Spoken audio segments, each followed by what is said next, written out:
The video today is all about proofs involving congruence. The properties of equality that work for segments also work for congruent segments because the definition of congruent says that any segment that is equal measure is also a congruent segment.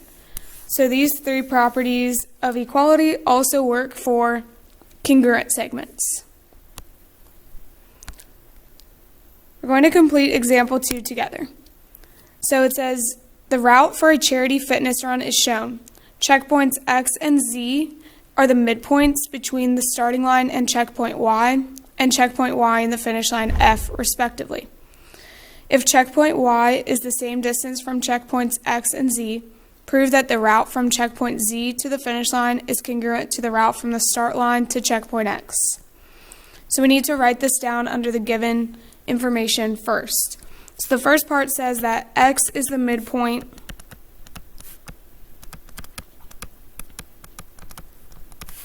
of segment SY. In addition, we know Z is the midpoint of segment YF. And they also told us that the length from X to Y is equal to the length from Y to Z. If it's talking distance, we know we're talking about the length and that they must be equal. We are trying to prove that the segments ZF and SX are congruent. Remember, the first statement is always the given written out again.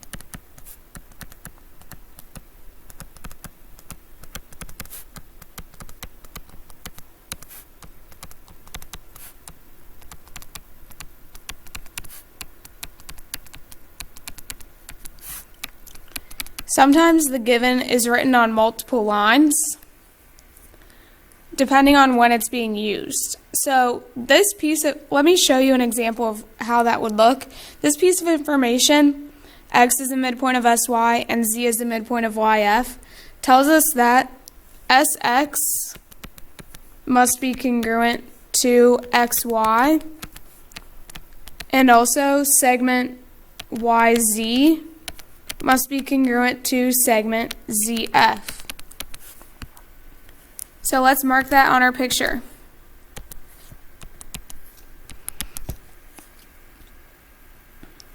I know that these must be congruent because of midpoint theorem.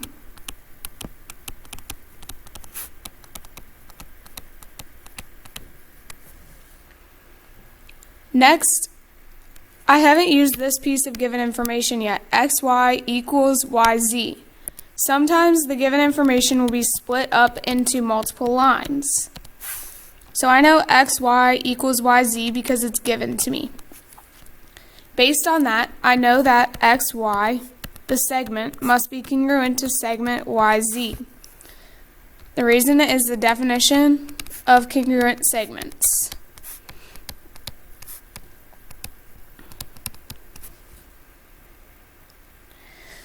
Now that I have SX is congruent to XY, but XY is congruent to YZ, and YZ is congruent to ZF, I can use transitive property to say that SX must be congruent to segment ZF.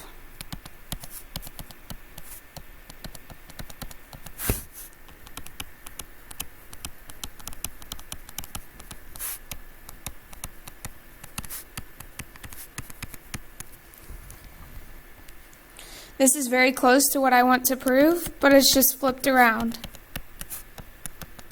When you're flipping this congruent statement, this is called the symmetric property of congruence.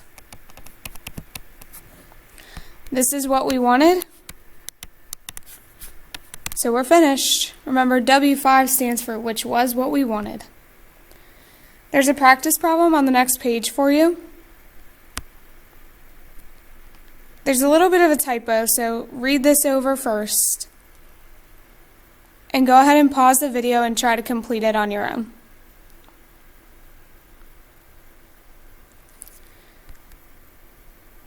Alright, here's the correct answer.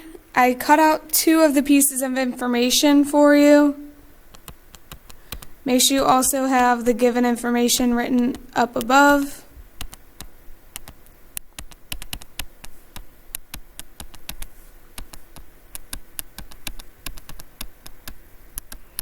If they did not have these segments labeled, you would of course want to label them on your own so that you have letters of segments to work with.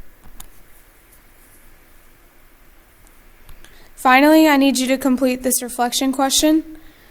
It says to critique these two conclusions and tell me whether either of them are correct. Fully read them and read the question. Make sure you explain your answer in 2 to 3 complete sentences. Have a great day.